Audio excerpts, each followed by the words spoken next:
Senhor, meu Deus e meu Pai, nós estamos diante da Sua presença. Em primeiro lugar, Senhor, para Te dar toda a honra, toda a glória, toda a adoração, Senhor, porque só Tu, Senhor, és digno do nosso louvor, e o nosso louvor nessa noite é para Ti, Senhor, é para Te engrandecer, é para reconhecer a Tua majestade, a Tua glória e o Teu poder, Senhor, que está, Pai, sobre esta igreja.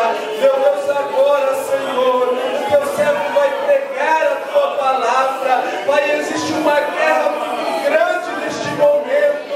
Eu Te peço, Pai, envia os Teus guerreiros aqui, quebra toda a cadeia, Senhor, liberta, Pai, vidas nessa noite, Pai, cura enfermidades, transforma, Pai, o cativeiro, meu Deus, no nome santo de Jesus, ó Pai, abençoa a Tua igreja, Senhor, nós Te pedimos e Te agradecemos no nome de Jesus, amém, Senhor. Glória a Deus, Senhor. Glória a Jesus, aleluia. Uma alegria que eu quero cumprimentar todos na paz do Senhor Jesus. Amém. Queremos agradecer a Deus por esta oportunidade de estar com esta igreja abençoada, esses irmãos aqui abençoados. Deus possa abençoar de uma forma tão poderosa e especial. Meus amados irmãos, já temos aí ouvido louvores que magnificam o nome do Senhor. Eu quero convidar a igreja, os irmãos, quando eu agradeço a Deus e aos irmãos, pastor da igreja, convidar os irmãos para abrir suas Bíblias em dois textos. O primeiro que foi escolhido aqui por tema no Salmo, de número 127, versículo de número 4. Depois, em consonância, ou seja, paralelo a esse texto, eu quero ler o Evangelho do Senhor Jesus Cristo, que registrou o evangelista Marcos, capítulo 16. Vamos ler a partir do versículo de número 14 ao 20. Quero agradecer ao pastor José Lopes, Deus abençoe,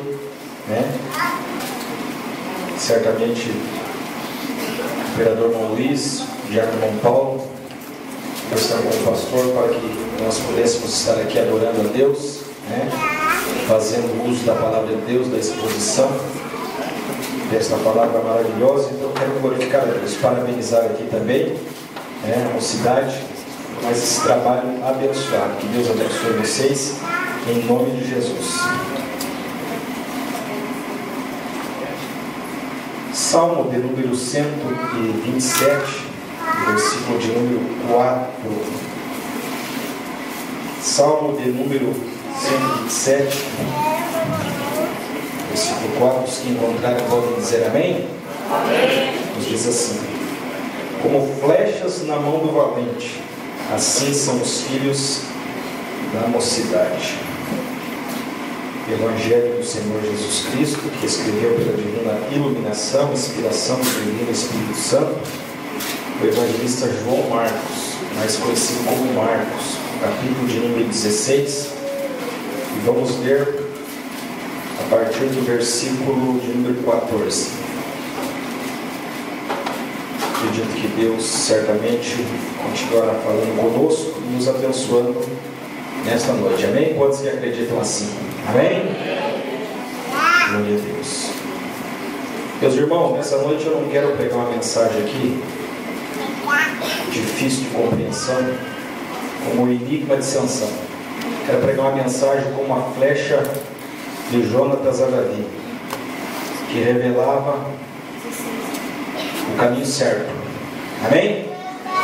Eu quero falar sobre isso. Quero nessa noite falar sobre o poder do Evangelho, do Cristo ressuscitado. Eu quero falar uma palavra no coração dos irmãos relacionado a isso. Os que encontraram podem dizer amém? Amém. Marcos 16 e 14 diz assim: mais tarde Jesus apareceu aos 11, estando eles à mesa, lançou-lhes em rosto a incredulidade e a dureza de coração, porque não acreditavam no que tinham visto já ressuscitado. 15. Disse-lhe: ide por todo o mundo, pregai o Evangelho a toda criatura. 16: quem crer e for batizado será salvo, mas quem não crer será condenado. Versículo 17: eu quero falar sobre os sinais que hão de seguir aqueles que creem. E não nós vamos seguir os sinais, mas sim os sinais hão de nos seguir. E eu quero falar sobre estes sinais, né? Primeiro, versículo 17 diz assim: esses sinais vão seguir os que creem. Em meu nome expulsarão demônio. Repita comigo: em meu nome expulsarão demônios. O segundo sinal está no versículo ainda 17, que diz: falarão novas línguas. Repita comigo: falarão novas línguas. O versículo 18 está o terceiro sinal: pegarão em serpentes. Repita comigo: pegarão em serpentes. O quarto sinal está no versículo 18 ainda: quando beberem alguma coisa mortífera, não lhe fará dano algum. Repita comigo: quando beberem alguma coisa mortífera, não lhe fará dano algum. Quinto e último sinal, ainda no versículo 18, diz: imporão as mãos sobre os enfermos e os curarão. Vamos repetir? Imporão as mãos sobre os enfermos e os curarão. O texto prossegue dizendo assim: depois do Senhor ter lhes falado, foi recebido no céu e assentou-se à destra de Deus. O versículo 20, entre o versículo 19 e o 20, nós podemos entender e aplicar o livro de Atos, que relata 60 anos de história da igreja. E nós vamos observar que os discípulos creram, buscaram a promessa, receberam o poder, e sobre o poder e a autoridade da palavra do nome de Jesus saíram pregando. E observe que se cumpriu essa palavra na vida deles. Diz assim: então os discípulos partiram, pregando por toda parte, cooperando com eles o Senhor e confirmando a sua palavra por meio dos sinais que a acompanhavam. Amém, igreja? Pode se assentar, adorando, glorificando, exaltando o nome do Senhor. Abra sua boca, mas não de sono, irmão, e sim para adorar a Deus. Meus amados irmãos, olhando para o novo texto que nós temos lido, quero pregar nesta noite sobre o subordinado tema: os 5 sinais que hão de seguir aqueles que creem em Jesus, em seu poder.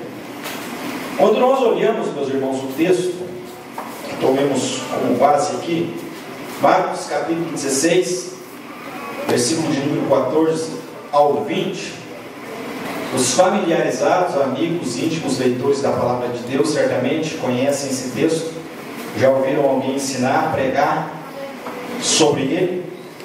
Mas nós vamos observar, o versículo 14 registra que Jesus, ele após ter ressuscitado, ressurgido dentre os mortos, ele se apresentou aos discípulos mais vivo do que nunca, em corpo transformado, em um corpo incorruptível, em um corpo de glória.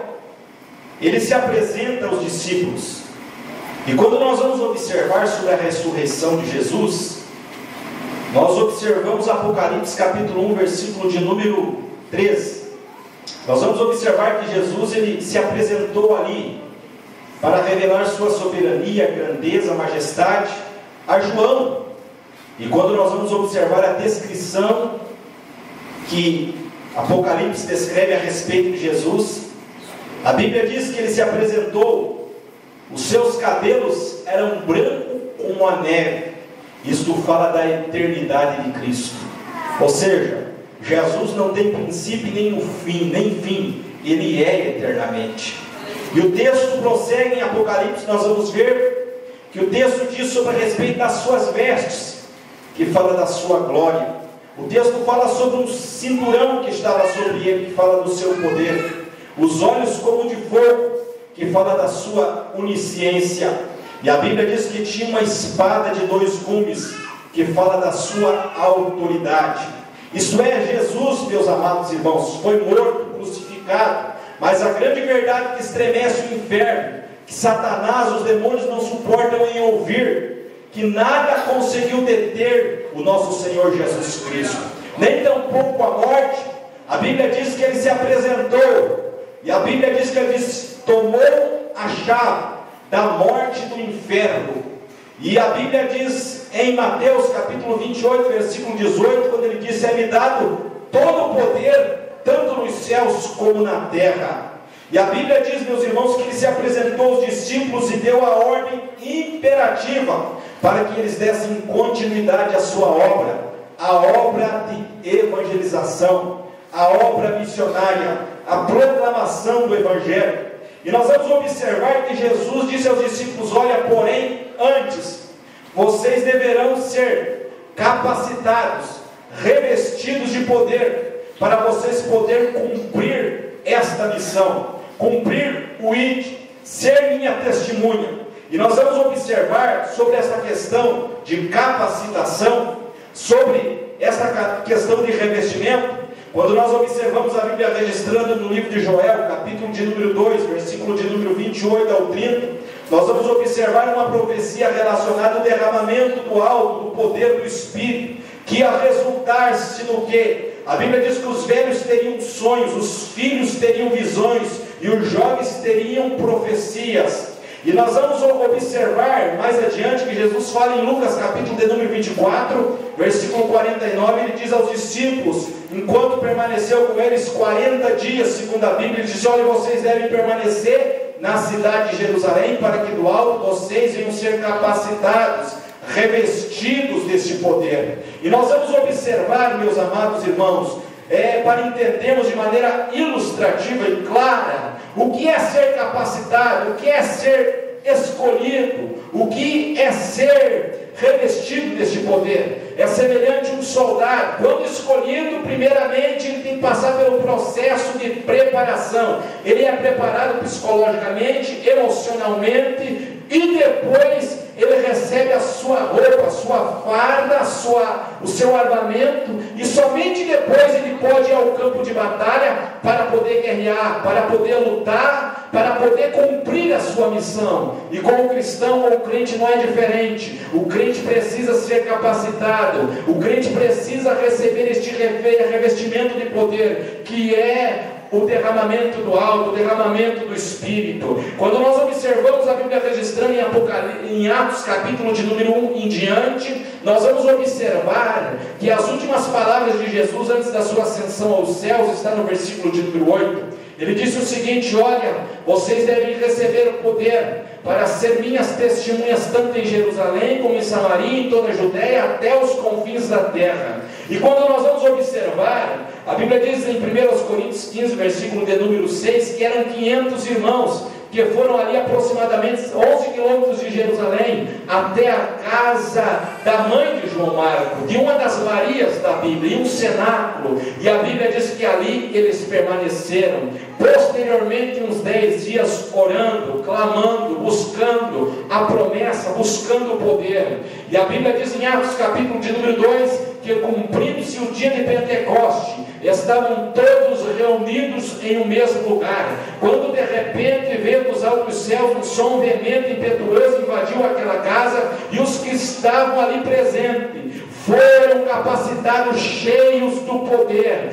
A Bíblia diz que foram vistos línguas repartidas como que de fogo. E nós observamos que a festa que acontecia em Jerusalém, que era a festa do Pentecoste, houve um alvoroço, um rebuliço, e alguns ficaram espantados com o barulho espiritual. E a Bíblia diz que eles chegaram ali e observaram Pedro, um homem transformado, aquele que negou Jesus por 3 vezes, levanta e prega uma mensagem poderosa, aonde mais de 3.000 almas naquela tarde aceitam Jesus como Salvador. Este é o poder do Evangelho, esse é o poder do Evangelho do Cristo ressuscitado, esse é o poder o Evangelho que nós precisamos crer. através dos sinais. E quando nós vamos observar, meus irmãos, que aquela igreja ela passou a crescer, aquela igreja debaixo do poder do Espírito, na autoridade da palavra, na autoridade do nome, eles saíram pregando e os sinais seguiam a eles.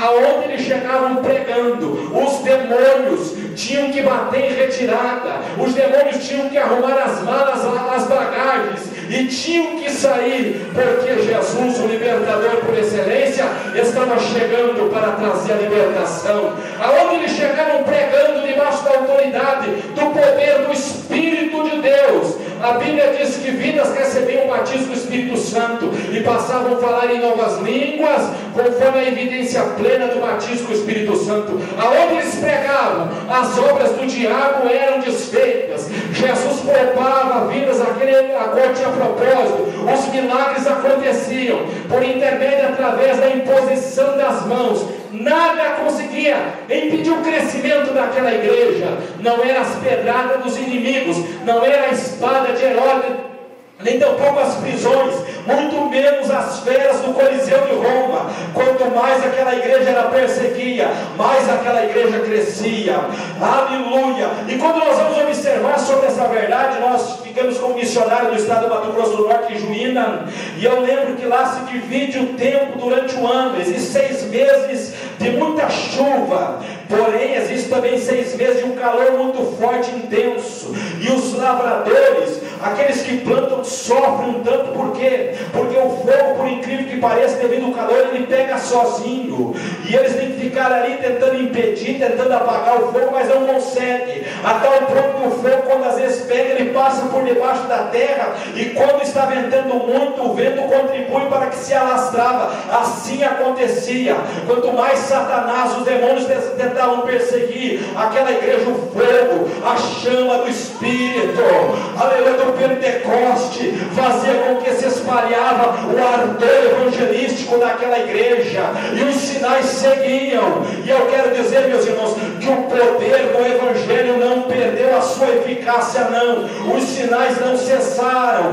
não eram simplesmente para a era apostólica, permanece ainda hoje. Aleluia, porque o mesmo Deus que eles adoravam, eu acredito que eu e você estamos aqui para adorar. Quantos estão aqui para adorar o grande Deus que fez os céus e a terra? O mesmo Cristo que eles ali serviam é o mesmo Cristo que nós servimos aqui, que não está pendurado em uma cruz como um mártir na história da humanidade. O nosso Cristo, meus irmãos, não está morto, não, como em alguns lugares você vai em algum culto, chega lá, parece que estão velando o corpo de Jesus. Não, meu Cristo ressuscitou e está presente no coração de cada crente vivo, espiritualmente, que está sentindo a sua presença, a sua alegria. O mesmo Espírito que operava naquela igreja é o mesmo Espírito que está aqui para operar. A mesma palavra que era pregada é a mesma palavra que eu estou pregando. Por isso os sinais hão de seguir aqueles que creem. Por isso, meu irmão, creia no poder da palavra, que estes sinais podem nos seguir, para que nós possamos ver o sobrenatural de Deus acontecer. Quantos que acreditam assim no poder do Evangelho? Amém? A Bíblia diz, meus irmãos, em primeiro lugar, o primeiro sinal que eu observo, que Jesus falou: em meu nome expulsarão demônios. Em meu nome expulsarão demônios. O primeiro sinal está aqui. Duas observações. Primeiro, o nome de Jesus é o nome sobre todos os nomes. Segundo, o nome de Jesus é um nome poderoso, os quais os demônios se submetem, se sujeitam, somente o nome poderoso de Jesus.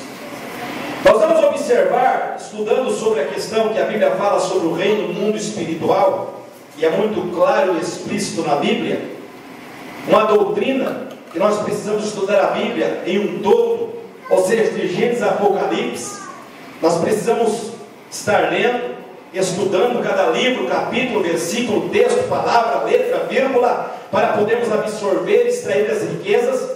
E quando nós vamos estudar sobre a respeito de uma doutrina chamada doutrina da demonologia, que fala sobre a questão Satanás dos demônios, nós observamos em primeiro lugar Apocalipse capítulo de número 12, versículo 9. A Bíblia registra que Satanás e os seus demônios, quem eles são? A Bíblia diz que eles são anjos caídos, decaídos. E a Bíblia diz, meus irmãos, em Efésios capítulo de número 6, versículo 12, Paulo explica que ele costuma habitar nas regiões celestes. Pedro fala em 1 Pedro capítulo 5, versículo 8, que ele também costuma estar ao nosso derredor, bravando como um leão. Nós observamos que o seu reino existe uma ordem, uma organização para a sua ação. Nós vamos observar atentamente que Jesus falou sobre a sua missão, comparando ele com a missão de ladrão. João capítulo 10, versículo de número 10, a tríplice missão. Ele diz: primeiro, ele veio para roubar. O ladrão, ele procura roubar o que é precioso. Quer dizer, aplicando um sentido espiritual, o que ele costuma roubar? Satanás com seus demônios. Ele rouba no aspecto, na esfera espiritual da vida do homem. Primeiro, ele rouba a fé, ele rouba a confiança, ele procura roubar a alegria, a paz, a esperança. Segundo, ele destrói, através do que? Do pecado. Destrói vidas, destrói casamento, destrói vidas através de tantas práticas. Terceiro, ele passa, disse Jesus, na questão relacionada à morte, em três questões: ocorre a morte física, a morte espiritual e a morte eterna. E nós vamos observar, ao estudar as Escrituras de maneira plena, nós vamos observar sobre a sua ação. Quando você observa em Lucas capítulo de número 11, Jesus fala sobre a respeito da sua ação. Observe que Jesus ali, ele não deixa declarado que simplesmente Satanás com seus demônios costumam atuar simplesmente na vida do pecador, do ímpio. Mas Jesus fala que os demônios costumam atuar em casas vazias, isto é, vidas vazias. Jesus diz que ele costuma voltar e observar a casa desadornada, ele adentra para poder possuir. Quando nós observamos a Bíblia registrando em Gênesis capítulo 4, versículo de número 7, nós vamos observar a sua forma de agir. A Bíblia diz, meus irmãos, nós entendemos que ele costuma trabalhar de que forma? Lançando os dardos, as setas. O que são as setas? São pensamentos. Ele procura lançar. Porém, meus irmãos, nós temos duas opções quando nós observamos que ele trabalhou na vida de Caim, em relação, lançando o dardo, a seta, com um sentimento maligno de inveja para matar o seu irmão. E nós vamos observar atentamente que quando naquela ocasião Deus chega para Caim, o versículo de número 4 diz: olha Caim, o pecado já está à porta.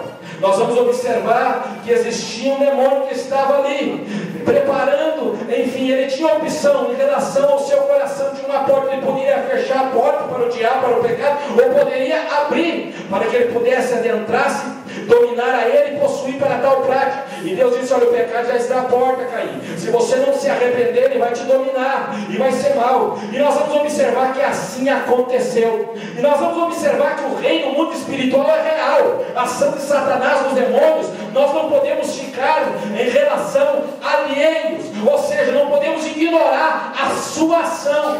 Nós vamos observar que nós precisamos vigiar todo momento, estarmos apercebidos, atentos, porque ele costuma atuar. Mas nós vamos observar que nós precisamos, meus irmãos, exercer o poder, a autoridade espiritual para repreender toda a ação do inimigo. A Bíblia diz, nós vamos observar na vida, no ministério de Felipe. Felipe chega à cidade de Samaria. A Bíblia registra em Atos capítulo de número 8, e ele registra, a Bíblia diz que ele faz uma grande cruzada evangelística, e ele começa a pregar debaixo da autoridade, do poder do nome de Jesus. E quando ele está pregando ali, a Bíblia diz que existiam demônios que estavam escravizando, acorrentando as pessoas no pecado, na idolatria, em tantas práticas. Mas a Bíblia diz que eles não resistiam ao poder. A Bíblia diz que eles saíam e gritavam, e a Bíblia diz que a libertação chegava. Por isso, meus amados irmãos, nós precisamos exercer no mundo, no reino espiritual, esse poder, essa autoridade sobre Satanás, sobre os demônios,